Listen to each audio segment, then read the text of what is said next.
Yes, welcome back to the Magic Sponge Podcast, a miracle cure for all your rugby league injury issues. I'm Brien. I'm the guy behind NRL Physio, all the stuff you see on socials. My co-host, James, you are here. Mate, it's a bad weekend for both of us, a real bad weekend. I mean, the Finns put up a valiant effort against the Roosters in a game I thought they were going to lose by 20, but I said all week that I was going to tip the Titans. I just couldn't tip the Broncos after last week, but I think the star power of the Broncos got me over the line. I was like, yep, desperation, Reece Walsh, Payne Haas, these kind of guys. I mean, I know they lost Payne and they lost Ezra, but it was not a good showing in that second half. Yeah, mate, it is RIP to the Broncos in season 2024. And Brian, I know we talked about South Sydney last year when they were running the comp as of like June or July. Was it round 13 last year? South were winning and then they missed the 8 altogether. You got to think about the Broncos drop off now. So the Broncos were 2 minutes away from winning it all last year. And now we are mathematically out of the 8 with 5 rounds of footy to go. I mean, that's hard to get your head around. We can go on a rant about all the dramas that are going on there, lack of depth, injuries, coaching dilemmas. I'll say that in like hushed tones to not incite too much violence against me. But yeah, a bit of nepotism in there as well. But it's been a stinker of a year when you see how close they were last year to winning it all. And, I think part of it is perhaps last year wasn't a reflection on how good the coaching was. Maybe it was just throbbers throbbing. I think that's what 2023 was probably for the Bronx. They had Herbie, they had Flegler, they had Haas, they had Carrigan, Reynolds, Mam was flying as well, scored 18 tries last year. Reece Walsh was flying. Everyone was throbbing in that team, and they got home on a lot of throbbers doing hot boy stuff. Hasn't been the case this year, though, and I think you got to ask a lot of questions from top down. And the roster, it's a young roster. It probably doesn't need a full reset. It just needs a replenish, but there isn't a lot of depth there in the Broncos, which has been a big shortcoming in them this year. So anyway, it'll be on to next year for them as the fan, but I'll be looking forward to the rest of the fantasy football season and the mixer season as it stands, Brian. Yeah, mate, I'm hoping to get to the Titans Bronx is just around the corner from me at East this weekend. So hopefully the female Bronx can pick up the game because the male Bronx are not doing too well. I think for the Finns, yeah, mate, it just goes from bad to worse on many fronts, but injuries. Hopefully, we'll talk about my boy Jamayne soon. Hopefully, he's okay. But yeah, look, I think even if the Finns made it, it's one of those things we spoke about last week where I don't think they're really challenging anyone. So it'd be nice to make it, but hopefully they can have all their big players around next year. The big one for me, Tommy Gilbert, mate. Like that guy, he hasn't played. He's played like 6 games in 2 seasons. Ridiculous. So I just love to see Tommy Gilbert. If we can get Tom Gilbert and Flegler on the field at the same time for an extended period, that'd be really nice. Retain Tevita as well, Brian. Retain Tevita, high on the list. Mate, you'd have a hot forward pack with those 3 boys. That'd be sick. A hot and suspended forward pack, I think. But oh, man. But good stuff. All right, guys, let's move on to the injuries. We're on YouTube. Head on over there, subscribe, give us a review and a thumbs up. It helps get us in front of new eyeballs, which is fantastic. You know why you're here. It's your one-stop shop for all things injury analysis in the NRL. We go through everything injury-related and, most importantly, loop it back to SuperCoach Fantasy and for all those fans who want to know recovery time, on-field performance, those kind of things. If you get value out of this content, head over to patreon.com/NRL Physio. Got heaps of stuff going on over there at the moment. Get on over there, check it out. But otherwise, let's get into the injuries from round 22. I don't know exactly what he's done. I would have thought it was an ankle, but I'm just guessing. He shouldn't be out for a long period of time. I mean, I'm no doctor. We have to wait for the scans, obviously, but that'd be more positive than negative. Round 22, Brian, let's get ready to rip. So HIAs to start off with, as per usual. From this week just gone, Latu, Fainu, Dylan Walker, Lindsay Collins, Morgan Smithies, and Heilum Luki. I guess Lindsay Collins has got the week off next week, so he may not necessarily miss a game as such, but the rest of them will enter the protocols. Who else do you want to touch on here in more detail, Brian? Mate, I think Morgan Smithies is worth mentioning. He was in the last game today. He was the final 15 minutes. So we didn't get confirmed, but he was groggy as. Was losing balance even after getting up and sort of walking off the field. So I think that's going to be a category 1. So more than likely he misses next week too. Latu Fainu, I think he was category 1 as well, whereas Dylan Walker was category 2. So potentially they might challenge Dylan Walker's, but very unlikely.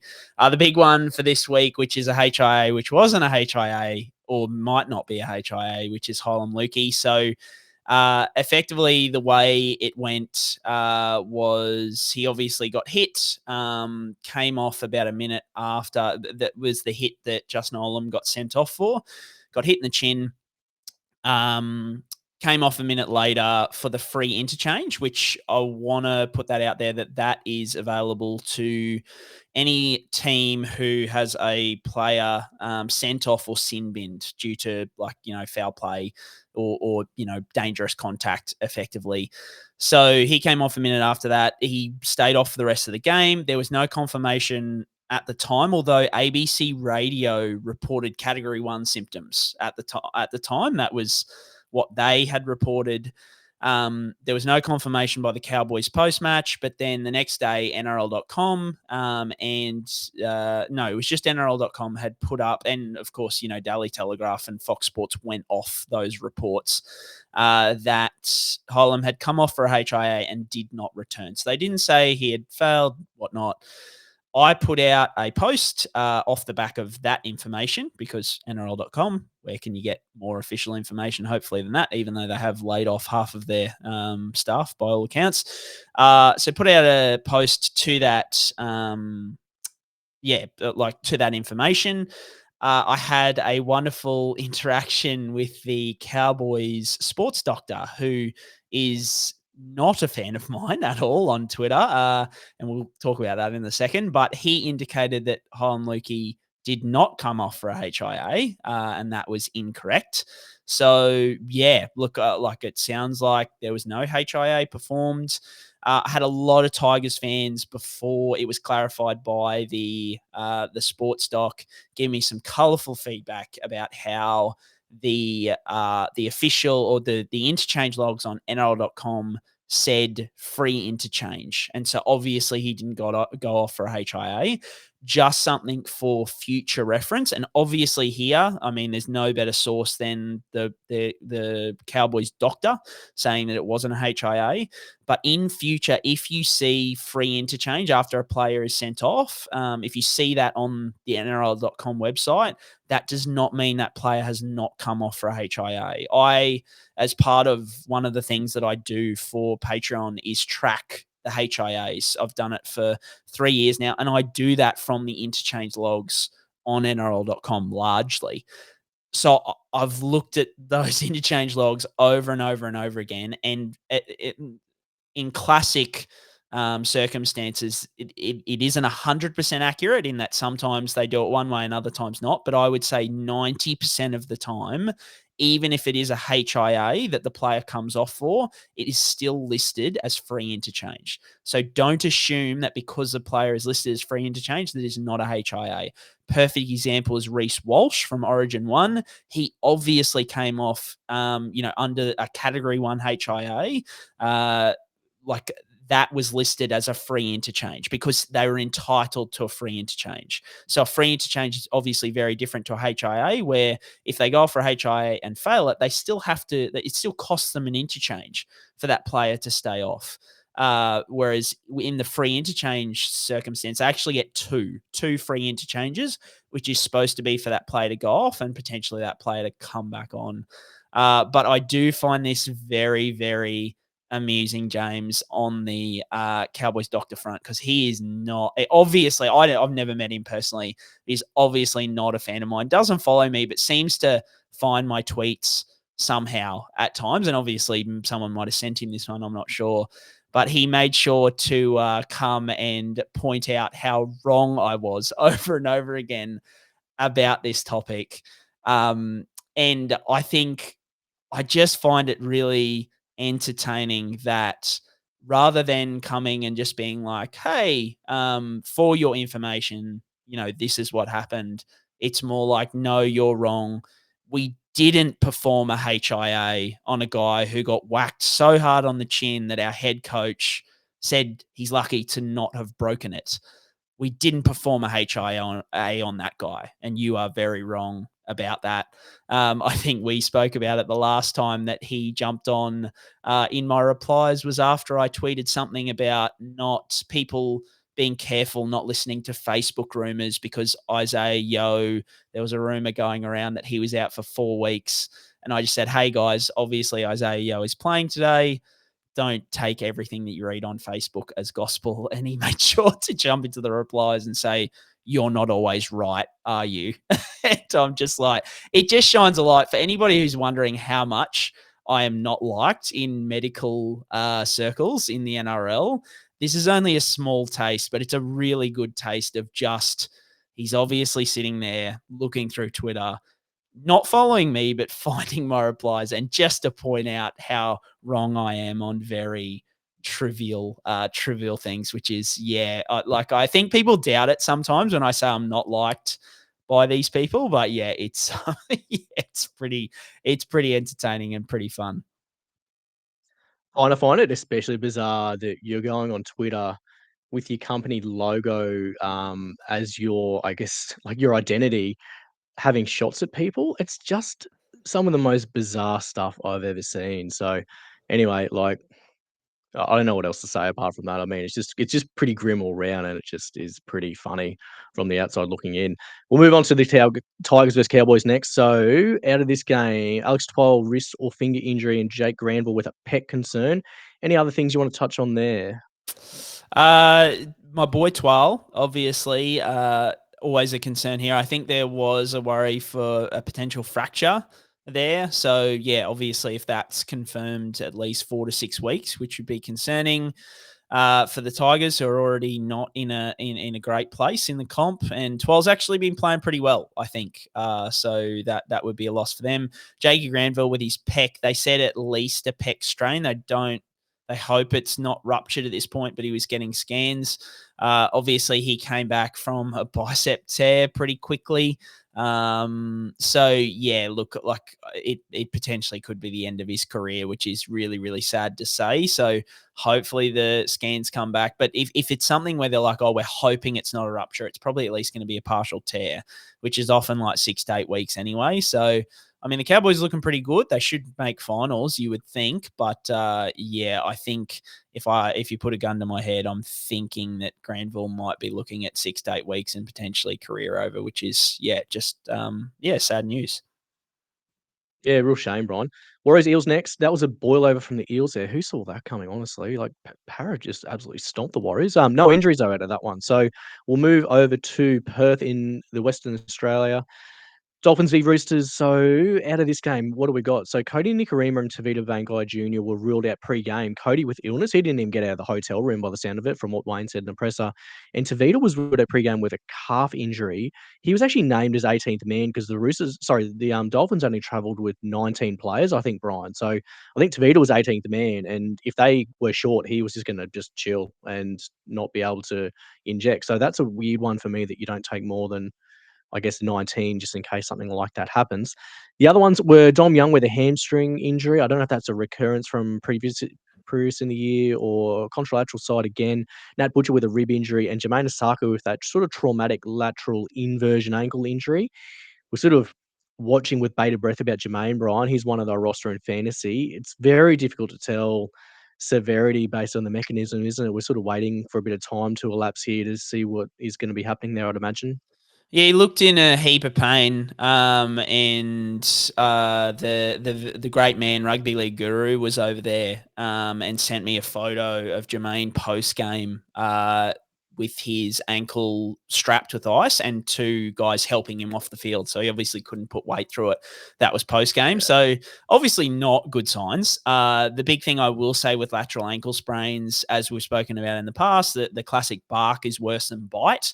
So you can do significant damage to those ligaments and still have a relatively quick recovery. And I put relatively quick recovery in the tweet, meaning that I think a lot of people look at that, look at how brutal it is, look at like a high ankle sprain and think, oh, this guy's going to be out for 6 to 8 weeks, potentially longer. Very, very rarely that with a lateral ankle. So the majority of lateral ankle sprains come back within 3 to 4 weeks, and that's even complete tears. And we've seen complete tear lateral ankle sprains come back in 1 to 2 weeks. So usually they pop a cortisone in there, which is an anti-inflammatory injection to bring that inflammation down. They strap the ankle up really well and get them out there and get them playing. And Dylan Edwards was probably, not Dylan Edwards, Liam Martin was probably the most famous one. He tore, yes, good call. like his foot turned sideways, tore, I think, but he said tore a bunch of ligaments in that lateral ankle and played the next week, and kept playing through. So it is one of those things where it looks horrible at the moment. I'm here to give Jamayne Isaako owners and Finns fans like myself hope that even though it looks horrible at the moment, we give it a couple of days, and if it settles down relatively well, he could be back in 1 to 2 weeks. So maybe that's a bit of copium on my side, but I don't think it is, because I say that about, I said it about Liam Martin at the time as well, and it ended up happening. So I think the main thing I'll say here is, unless there's a fracture, obviously if there's a fracture, he's cooked, he's gone for 6 weeks. But provided he avoids a fracture, I think you'd be looking at, maybe a median or plant your flag at 2.5 weeks. And it could be a little bit before that, or it could be a little bit after that. So it could be, I'm sure you all understand what that means. Nat Butcher with the ribs. It's going to be a pain tolerance thing, mate. Imagine the flight back from Perth with a really rank rib cartilage issue. Like that would just be. I mean, there's raw dogging flights, and then there's like having your rib cartilage rearranged on a flight. That would suck. That would suck. Because the thing is with rib cartilage, for anybody listening, like it's just painful with like every twist, every move that you make. And you think about how, and I know they're probably flying business class, but you think about how And the Roosters should uncomfortable. be. Fuck's sake. Oh, yeah. Uncle Nick, yeah. Yeah, But seriously. you think about how uncomfortable you get on a plane just being fully fit and healthy. And now you've got a guy who, like, every time he shifts in his seat, it's going to be like, 7, 8 out of 10 pain. It's just, that would have been absolute killer. If he avoids a fracture, most are back in 2 to 3 weeks. They needle it up and they get him back. It's just a high risk of aggravation moving forward. If there is a fracture there, more sort of 3, 4 weeks, probably no longer than 5 weeks is what we find. So the time frame doesn't really differ all that much, and it's just a high risk of aggravation over the next month or so. In that, I find if there's any Nat Butcher owners, say in draft or anything like that, I wouldn't be relying on him as like a high performer over the next month, because he could be going really well in a game, cop a bad blow to the spot, and then be out to the ribs and be out for the rest of that game. So Dominic Young with the hamstring, not confirmed which hamstring. It sounded like it was a re-injury, but only a minor issue. So the way Trent Robertson put it is, because of the twinge that he had, he just was like, no, I'm not going to muck around with this. I'm going to come off. They've got the week off next week anyway. I mean, as a Dom Young owner, I'm hoping next week off is enough to kind of let him settle it down. But as we've seen with these hamstring re-injuries, it's often a little bit longer. So at the moment, my gut says I'm planning for a 3 to 4 week return to play, even with a minor hamstring injury. So I'm probably bracing for him missing that first week back after their bye, and then being back in one of the next 2 weeks, just because, even though it sounds minor at this stage, it is a recurrence, whether it be the same or opposite side. So just something to consider, especially with a winger who relies on high-end sprinting a lot. And then, the Kodi and Tevita thing, I think I put it out there at the time, and I love that people know that I'm a Finns fan now. It shows that maybe I'm putting a bit of personality out on social media at times, because I put out the thing of like, Tevita and Kodi and Finns were playing, without an 18th man. And I had quite a few people sort of say to me, oh, you're trying to make the Finns sound really tough, by playing with no 18th man. And I'm like, that was not the purpose at all. I actually, if there was any subtext, exactly what you were saying, how the hell do you only go over there with 19 players? Like, that was my overarching feeling, is that, you don't know, especially in the days of, COVID and stuff now. Obviously, it doesn't affect, we think it doesn't affect them all that much. Not that it would probably be announced as COVID. It'd just be, once again, Kodi Nikorima had an illness. but illnesses can, travel through these kind of things pretty quickly. So, yeah, I was very surprised that they only went over with 19. Yeah, it was a bit of a shocker. The next one was also a shocker, Brian. So Titans v Broncos for you, the Bronx fans, that's for sure. So out of this one, insult to injury, Payne Haas looks like a Liz Frank injury to midfoot there. That was a weird scenario, which I'll let you detail in a jiffy. But yeah, probably season over by the sound of things there. Ezra Mam also with a leg injury, and Sam Verrills with a ankle or foot concern here as well, Brian. I guess Payne Haas is probably the interesting scenario out of this one. So I might let you take the floor here to talk about, I guess, the timeline with the warm up and the injury and game, and how that sort of looks and how that was sort of conveyed. Yeah, mate, you and I were actually catching up the coast as this was happening. So we didn't see it live, and I just kind of got the news through that it was a Liz Frank injury and didn't really have any other details. So didn't get to review it all until today, but gone and checked it out. So obviously, apparently, now this has only come from a sideline report. So, and the GOAT of sideline reporters, Lara Pitt, was the person who gave it. So, we can trust it.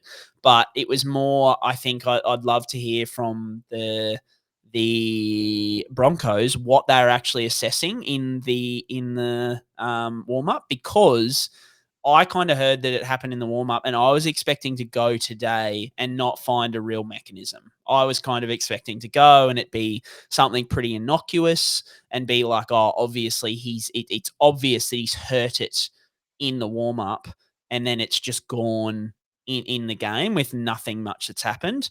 But like, if you told me nothing about this case, you just said, here's the mechanism that I found today of that last hit up that Payne Haas took, and you said, he's hurt himself. What do you think it is? It couldn't be more textbook for a Liz Frank injury.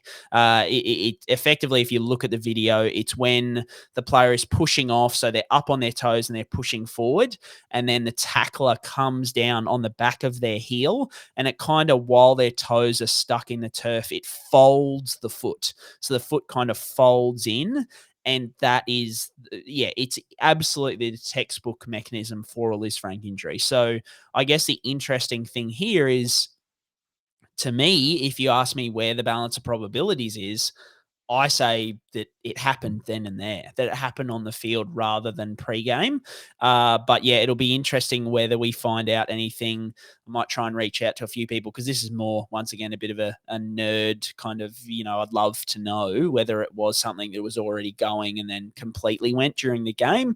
That'll be an interesting one to try and figure out. But yeah, to your point, I think for anyone wondering, like, once again, off my gut, my educated gut, but I think there's an 80-90% chance that his season's over. I think he would be extremely lucky if he comes out of that with just like a minor midfoot sprain, which you can see guys come back in like 2 to 4 weeks. But yeah, very, very rare.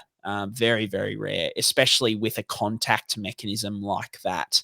So yeah, I think if you're a Haas owner like myself, and we'll talk about that schmozzle later in the show, but I think you should probably be planning to trade him out at this point in time. Ezra Mam, this is another interesting bit of a nerd chat, because he had the mechanism. It looked high ankle sprain-ish. He went off during halftime, was trying to run on it and couldn't.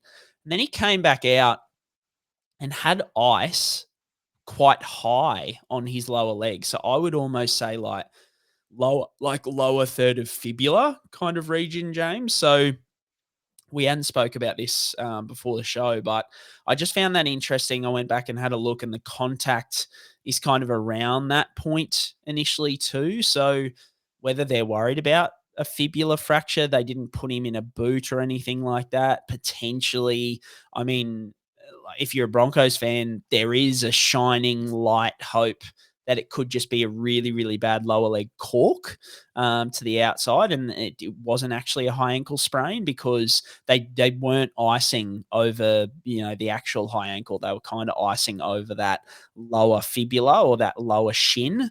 So yeah, I'm a bit here and there on this one. The mechanism wasn't a smoking gun necessarily for a syndesmosis injury. So there is a wide range of outcomes where potentially Ezra could be back sooner rather than later. So fingers crossed, the Bronx need everything that they can get. And then Sam Verrills was a classic lateral ankle sprain as well. I haven't posted that one yet. Got a bit busy today, but Reece Walsh actually stood on his foot. He passed the ball, and then his foot went forward and stood on Verrills' foot, and it just turned pretty violently.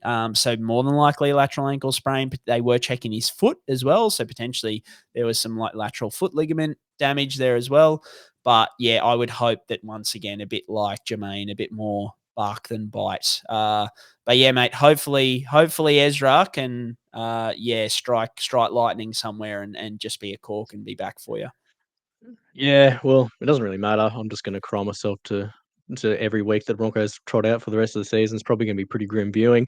Storm Dragons was next. Dragons with a boil over here. That was good to see by the Dragons, going down to Melbourne and getting it done. So out of this one, Eli Katoa with an MCL injury, Brian. I didn't see mechanism here. Are we suspicious of low grade or high grade? Yeah, so he went off and came back on. So I'll say that I'm suspicious of low grade at this point in time. Was strapped up pretty heavily for an MCL injury at the time. I flit here between the MCL is the new, as I think I said on a previous podcast, it's the one that I'm changing my mind the most on in recent times, in that we've seen so many players suffer an injury. To Tolutau Kula, as the most recent example, suffers an injury, plays out the entire game, and then it comes out that he needs surgery. And I'm like, how? And that used to be syndesmosis injuries for me. Now it's starting to become MCL injuries a little bit as well. But I would hope with this, like the cooler one, it's happening in game. He stayed on. So it's not as thorough an assessment the medical staff are going to do on the field. Here with Katoa, they've taken him off. They've taken him up the tunnel. They've assessed him. I would hope that they've done a thorough assessment. They've gone, ligament feels stable. There's just a little bit of pain there. Let's strap it up. It's just a minor MCL issue, and he'll be back next week. So that's where I'm sitting at the moment with it. But as I said, I do flit a little bit between MCLs. Kind of, they do give me a bit of pause lately because I've got a bit of PTSD with guys like Cooler and these kind of guys. Yeah, it's a good shout. Sharks versus Bunnies was the next game, Brian. So Cody Walker's ruled out pre-game with a calf injury. Then also Braydon Trindall was taken off late in the game with a hamstring concern, which seemed like more precautionary than anything. Probably not too many updates out of this one aside from that, is there? Mate, Cody Walker with the calf. I just put it in there. We spoke about it was reported as a hip flexor last week, and I think that was poor of me. I got talking about Alex Johnston so heavy last week that we forgot to talk about Cody. But it was actually a calf. Just the fact that this is about his third calf injury of the year. I think the calf known as the old man's injury, and now we've got Cody Walker, who is a veteran in the game. Look, it's just something where, a bit like Dom Young, they might be a bit more cautious with it, and especially with South more than likely out of finals contention now. I just think that could be one where they take a little bit of time with it as a Cody Walker owner. I hope not. Braydon Trindall with a hamstring injury, he said it was just a bit of awareness to begin with, but he's going to go for scans. The worry here would be a minor hamstring injury and a 2 to 4 week return to play. Probably 2 to 3 week would be more accurate, unless he's like really, really tough and has a low pain tolerance, extremely low pain tolerance. So I think for him, best case you get him back next week, but I'd say more than likely it's the week after at this point. Rightio, Brian. So next game was Panthers v Knights. Scott Sorensen's listed here. Not sure about his injury status here, Brian, because on the casualty ward, I don't have anything to go off about Scotty Sorensen. Is there anything that you've heard through your channels? Yeah, mate. I just threw this in there. I put you off a little bit. I threw it into the run sheet as we were going, because I had a Patreon ask me about it just as we are recording right now. So he came off at the 51st minute, I think, around about. I did check at the time because I kind of go through the minutes and try and see, is there anyone who played less minutes. I didn't see anything too crazy around the 51st minute. I might have missed something a bit earlier. I'll just mention, something to keep an eye out for. That wasn't one that I found anything immediately, but I might have a closer look over the next 24 hours and see if I can find something more. Good shout. Bulldogs versus Raiders, last game of the week. So Zac Hosking looks like a shoulder re-aggravation here, Brian. Is this curtains for Zac Hosking on the season? He sort of took a long time off early in the year, didn't he? Yeah, mate, I think this isn't good. This is once again,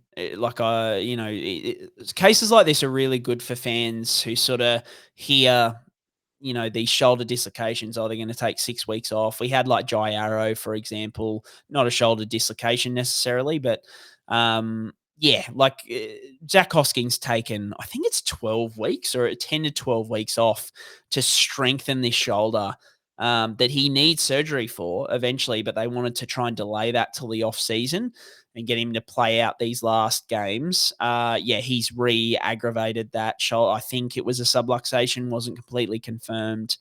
But yeah, I mean, instability on top of instability, especially after 10 to 12 weeks of rehab, I would be surprised if he comes back this year. I think that's curtains. It's more than likely reconstruction surgery.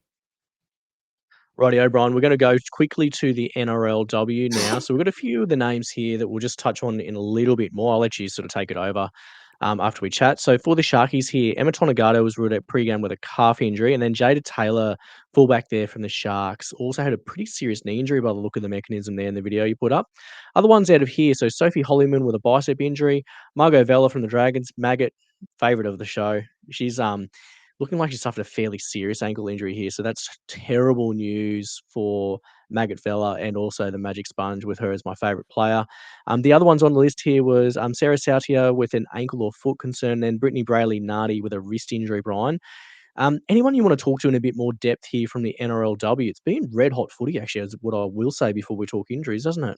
Mate, I've been loving it. I had the Cowboys Dragons game on in the background as I was doing the run sheet up for tonight, and just some great footy, and close finishes. Yeah, I'm loving it as I do every year, but yeah, loving it even more again this year. Look, Jada Taylor, there's no nice way to talk about it. It just looked horrible. It looked every way an ACL/MCL/medial meniscus injury that you could get.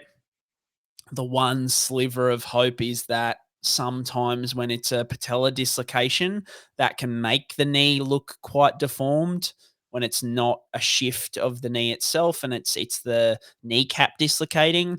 So potentially that's it. But look, I think any of those options ends her season anyway. Like even if it's a patella dislocation, she's out for the season anyway. It's just, potentially not 12 months of rehab. So yeah, we're just hoping that it's not as bad as it looks. But I think when you see a shift like that below the knee, it very, very rarely is anything but an ACL/MCL injury. So yeah, bracing for some pretty bad news there for Jada Taylor, who I'm a big fan of. She fought through shoulder issues last year, had a shoulder reco and came back and was playing good footy, star of the future. So yeah, thoughts go out to Jada. Hopefully she's okay. Sophie Holyman, biceps injury. Look, the hope here is that it's muscle more than tendon, because if it's tendon, it's, season over, surgery, 3 to 4 months recovery. If it's muscle, it still looked pretty nasty. Even if it was like the muscle belly itself, you're probably looking at multiple weeks, 4 to 6 weeks anyway. So maybe back for finals, but significant doubt over her season now too. Margot Vella and Sarah Sautia with their ankle injuries, mate, that was in the game just now. They were two really brutal, syndesmosis style injury mechanisms. So contact, I'll put them up tomorrow. Both of their feet turned violently to the outside. Margot Vella, I wouldn't even be surprised if there's a pretty nasty fracture in there because hers was it almost looked like they were trying to put it back in at one point. I would hope it's not that bad, but yeah, they both looked really nasty. So I think once again, they'd be lucky to play any footy again this season. The one piece of good news is Brittany Brayley-Nardi, the Titans are hopeful that she's back next week. Very good, Brian. Patreon questions next. We're going to go straight there. So, as always, patreon.com/NRL Physio. If you want these questions answered every week. Question 1, Brian, is about Ethan Strange. He hasn't been playing a lot of footy. Do you know what's going on in the background there for Ethan Strange down at the Raiders? Official line from the Raiders is resting a young player, giving him some time. So, yeah, there's been no chatter otherwise that he's got an injury. So, yeah, it just sounds like a resting at this point. Question 2 then, Brian, we'll go straight on, is a pretty lengthy one here. It's a bit of a nerd question for the non-physios amongst the listeners here. So the question is about shoulder subluxations, particularly the minor subluxations that can go in and out pretty quickly by themselves. So this patron says, I've had a few in my rugby team lately, and a lot of times the strength is way down, so 20 to 40% like strength reduction after those subluxations. What's the evidence to say they should or shouldn't play on? Do they need to hit certain strength targets to stabilize their shoulder? But when we relate it to NRL, it's hard to sort of even comprehend, like, how often does this happen? How often do blokes miss time? Are they missing 1 to 2 weeks? Are they missing longer? Or do we just not hear about them? It's kind of looking at, like, I guess, incidents and then where these guys are at overall in terms of, like, strength-wise, I think, Brian, and stability-wise, isn't it? Yeah, I think there's a few components to this. I think number one, we have a lot of guys who are subluxing their shoulders week in and week out and just playing through, that we never hear about. So a really good example is Jake Trbojevic. I think, I want to say it was 2019, somewhere around there. He got a shoulder reco at the end of the year, and in the interview, he was like, "Yeah, I like subluxed my shoulder like 6 times this year and didn't miss any game time." So this question is from a physio and is more asking sort of when he treats his rugby team, he's noticed, that their strength is way down. Should we get like he argues that his players should have a week or two off because their strength isn't good. Doesn't seem to see it as much in the NRL. I think the component of these are the best athletes in the country, so their baseline, full respect to your guys in the rugby, the club rugby, but at this level, these guys are, it's their full time job to do this, so they are at a higher baseline. It doesn't take as long for them to get back to that baseline, because they're starting at a higher baseline, which helps. I think number two, they take more risk. It's that simple. Is that, if they are losing 20% strength, for example, if they strap it up, they have to toss up, is Jake Trbojevic at 80% strength more valuable to our team than, our bench forward at 100% strength? And then even in that, the bench forward probably is carrying some sort of niggling injury themselves anyway. No one's ever really 100%. So I would say overall, this happens way more often than you think, and guys, don't miss time and they do play through it. B, they're playing for sheep stations, like they're playing for big bickies here. They take more risks. They push guys through things that, us mere mortals and even us physios working in the community and work, we would very, very rarely let our athletes play through these kind of things at that level. It's crazy what they let their guys or educate their guys and give them informed consent on playing through. But yeah, they do tend to, like, these kind of strength deficits do exist, but it's just about managing that that risk versus reward calculation, I think. So yeah, I would, that's the way I would sort of see it. Do you have anything to add there, James?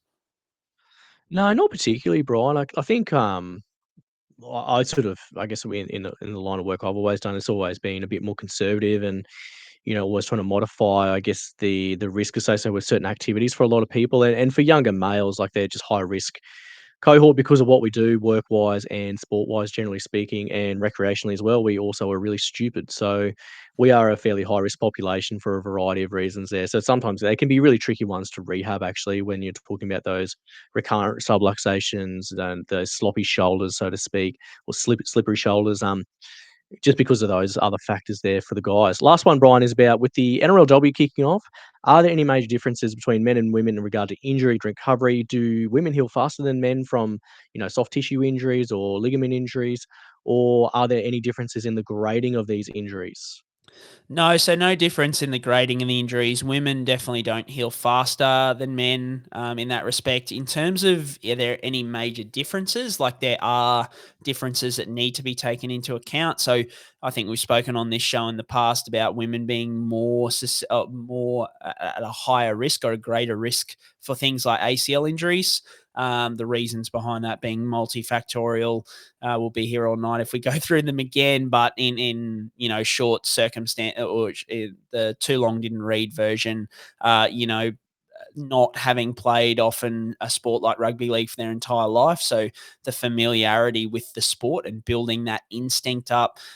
There are biological things, so hip angles, ligament laxity, these kind of things. The menstrual cycle plays a role. There's a whole bunch of factors that go into things like ligament injuries being a little bit more risky in females. There also is an increased risk of concussion in female athletes as well.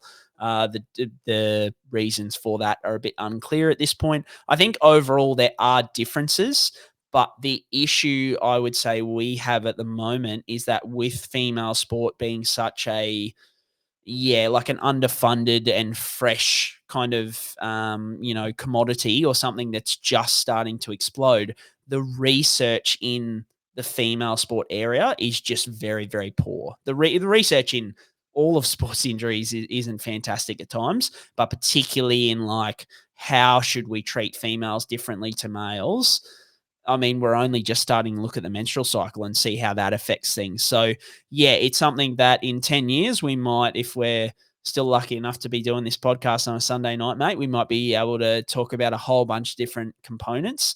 But as it stands at the moment, the research has still got to catch up, but there are definitely differences in there that you have to take into account. I And think that one thing is, to say here, Brian, yeah. just to sort of wrap up is, like, if you ever go to a clinician and you see, like, whether it's a doctor or a physio or a chiro or a massage therapist, doesn't matter who it is. And if you're a female listener, we probably only have like 2 of these people that actually listen to us every week. But if anyone tells you, "Oh, you need to take it slower because you're female," respectfully, put that opinion in the bin would be my only advice. And that's for guys as well listening, is also if you say to your partner or your sister or your mother or someone that you work with, "Oh, you need to rehab that longer because you're female," get in the bin. I'll say that very clearly because that is a complete myth. Yeah, no, I think even though there are differences, that wouldn't be something that I would be saying to my female athletes, and it's definitely not something I say to my female athletes. Is because you're female, you need to take more time with these things, particularly in high level athletes. That's for sure, James. All right, let's head over to Supercoach Corner, mate. The trades are getting very, very low. Very, very low for yours truly. Have you got any left? How did you go this week, and what are your plans? So I got 2 in the bank, Brian. So this week was 1168, Captain Cleary. Not much else apart from some absolutely delightful Sam Walker double chip and chase action, which got me up and about when I was watching that game. I guess you'd have been both aroused and probably disappointed as a Finns fan there, Brian, but very vibey there by Sam Walker. Only trade I made this week was Brendan Piacura to Isaiah Yeo, so not really a huge upgrade there, but I feel like Yeo just is someone I need at second row because I only have 4 good ones. I don't need a 5th one. So Yeo to me was just the obvious option at price. So plans this week for me, I've got to move either Jamayne Isaako, depending on the news, Ronaldo Militalo, or Isaac Tungo. And I'm going to move one of those players to Kalen Ponga. At this point in time, I think it's probably Ronaldo, but I don't know. Depends on the news on Jamayne Isaako, because if Jermaine's going for, fracture and longer, then Militalo might play a role in maybe 25, 26. So I'll just have to see how that goes. I've got 3 Roosters on bye this week, so it could be a little bit dicey. I might be able to go Turbo in as well with one of those 3 or 4 mentioned players out too. So it might be Ponga and Turbo in.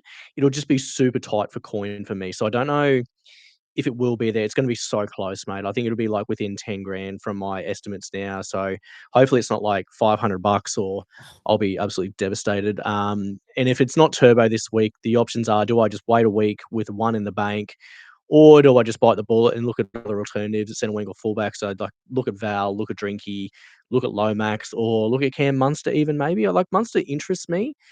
It's just there's one fixture against the Storm, not next week, the week after, which I'm not a huge fan of, but then they get all the Queensland teams for the last 3 rounds. And none of them are really flying. All of them are leaking a heap of points. So I think Munster for like the 25, 26, 27 fixtures could be really, really good. But then in round 27, the Storm might be resting. So who actually knows if Munster's a good option or not there? I think ideally it's turbo. It's just my coin is going to be so tight, mate. So I am very, very apprehensive about how that's going to look when I can get in from lockout and try and make those 2 trades happen. But if I do Isaako and Mulatalo, I think I should be able to get there because as it stands at the moment, I have how much in the bank do I have? I've got 564. So it should be pretty close there because Ronaldo at the moment is, I think he's about 550, and Jamayne Isaako is probably going to be about 550 as well. So I think it probably should get me there with that amount of money because Ponga should be about 620. So it should only cost me 70, and then I've got 500 for turbo upgrades.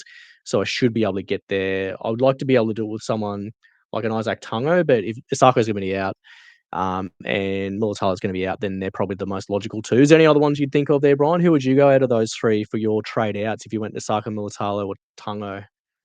Mate, I reckon you would be mental not to get whatever you can do to get Turbo and Ponga. I would just make it happen. Like the lowest, like obviously go the lowest. I think you rank them like Isaako, Mulatalo, Tungo, although like it depends how low, because Tungo's obviously going to play for the next couple of weeks, or I think he had a high tackle one. So if he doesn't get charged, that would be the one thing with the Roosters out this week. Do you need Tungo's points?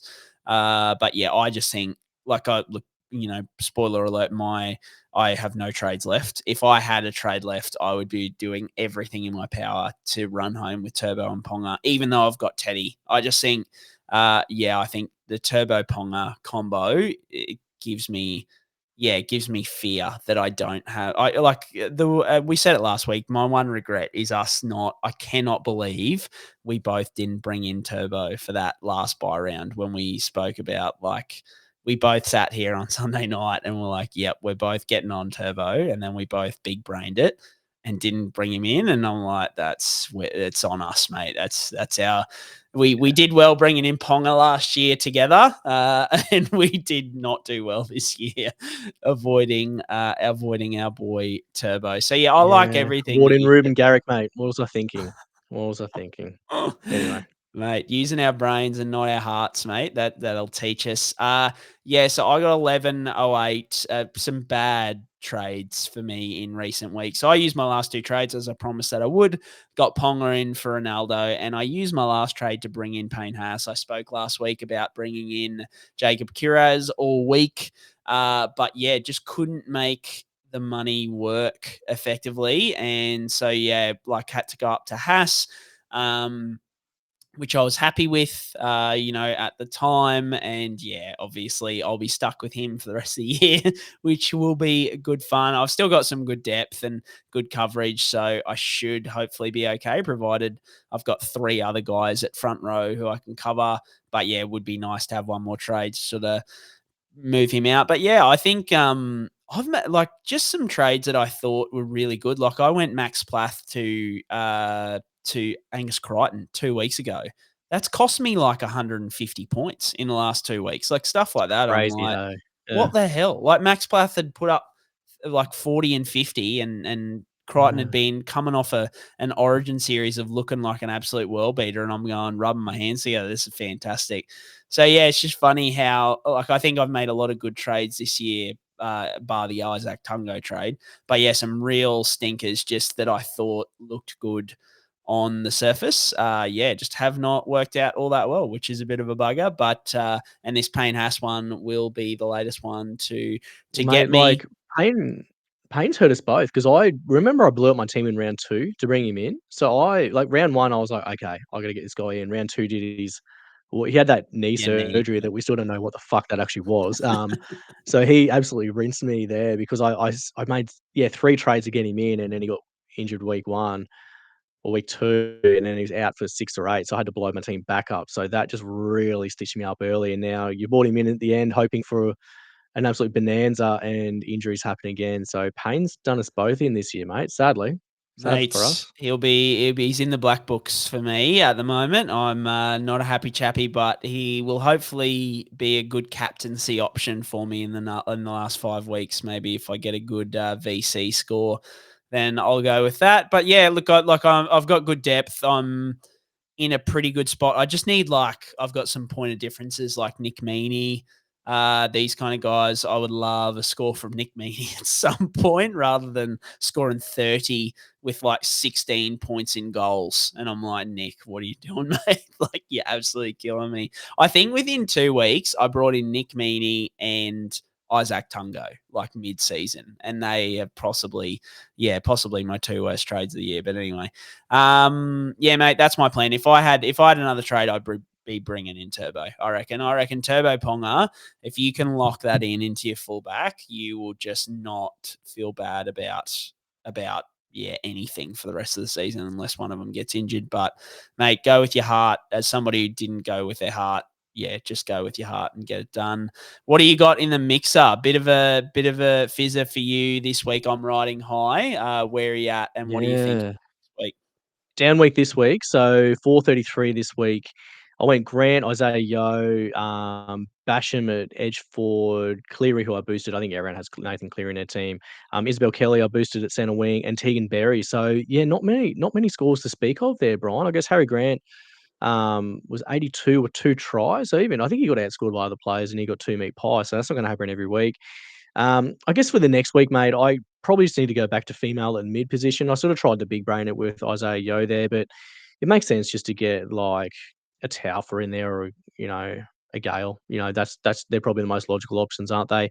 And if I do that, if I put a female in at the mid position, then it allows me to go Ponga at wing fullback spot versus Tigers next week. So I know Ivani Politi's been going guns for the Titans in the W, but I just think Kalen Ponga versus the Tigers. The Tigers are leaking so many points. I just can't see how Kalen doesn't get heavily involved in that. So I look at him as he might even get boosted for me over Nathan Cleary potentially, but I'm not 100% sure about that. I think Ponga's just a must-have for next week, in my opinion. So that's probably the way I'll go there. Maybe even looking, do I have a female on the edge position there? I don't know. Colin Matangi's been so good at that position in this format. So not sure apart from that, mate. They're probably my two big plans for the week upcoming. How did you go this week? You got a way better score than me this week, 531. You're flying. Yeah, big one, 531. I pretty much hit on I had Harry Grant, he scored 2 tries. Taufa put up a score. Keon scored well. Cleary boosted. Surgis scored two tries. Went with her over Kelly as the lower owned player just as a stab. And then Ivania Politi boosted as well. She went off for a bit, but then came back on. I was a bit nervous there for a bit. Next week, mate, it's super boring, but I could legit pick the same side. Looking at that, I think the Storm have got the Rabbits, potentially without Cody Walker. Harry Grant has to play 80. I love, and with your Munster call on SuperCoach before, I love that the Storm lost because it puts them only 2 points ahead of the Panthers and worse on for and against. Only by a couple of points, but still worse. So I know the minor premiership isn't everything, but surely after the season they've had, Melbourne want to win that minor premiership. I think they are going to be pretty hungry and hopefully don't rest guys over the rest of the season, maybe for one game, but I think this makes it less likely because I can't see Penrith dropping a game. So if the Storm drop a game, they could be in a bit of trouble. So, I think Politi's probably the only one who I'm kind of questioning at this point in time for the Ponga. Do I do a switch somewhere? But, mate, they play the Broncos next week, and the Broncos have been bad. They've been bad on both sides of the ball, female and male. So yeah, I don't mind just plugging in as boring as that is. I do want to shout out Kennedy Sherrington, 80 points in 71 minutes, in 70 minutes. So she's killing it. Lauren Brown, 250s, and you can pick her at hooker. So, that's a really solid pick. And then something that I found interesting, Bo Fermos has been scoring more than Fafita. So he's been putting up a really good score at edge there as well. So a good point of difference pick. But yeah, mate, that's kind of where I'm at with it. It's super boring, but I think actually the one thing I do want to do is shout out. So Chevy Beef Stew, wonderful team name, is ranked first in the entire comp, also in the Magic Sponge League. So that's fantastic. So I'm ranked 54th in the Sponge League and 170th overall. So I think, it says we've got 50 teams in the top 170, which I reckon is a very, very good strike rate. So up the Sponge listeners, if you're listening, Chevy Beef Stew, fuck yeah, great team name and keep it up. It's a very good name. But I am coming for you because I'm on a hot streak. Got a couple of wins under my belt, so hopefully I can keep climbing the ladder. But otherwise, that's a wrap for this week, James. If you like the pod, give us a review, recommend to a friend. If you want more info like this, patreon.com/NRL Physio. James, mate, have a good week. I don't think there's much coming up. I mean, Titans Bronx in the NRLW next weekend. I've got a real conundrum on my hands because that game is at 1:45 and the Finns kick off at Suncorp at 2.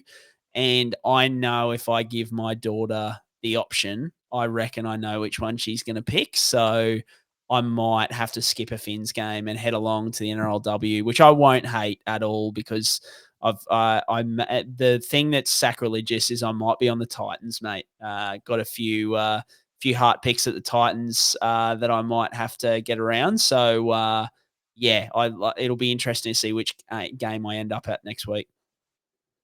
Mate, two good options. I don't think you can pick a bad one out of those two options. So I think either way, if it's weather like the weekend just gone, it's a bloody beautiful time of year at the present, hey, for daytime footy. So yeah, two good options, mate. I think either way you'll have a great time out. Yeah, mate. I'll leave the decision to be made up to my wonderful daughter, and we'll see what she wants. If she wants to go Fins up, or she wants to go and yell out "Yeah, the girls" all day from the hill, which would be just as fun. All right, guys, have a good week, and up the mighty Redcliffe Dolphins.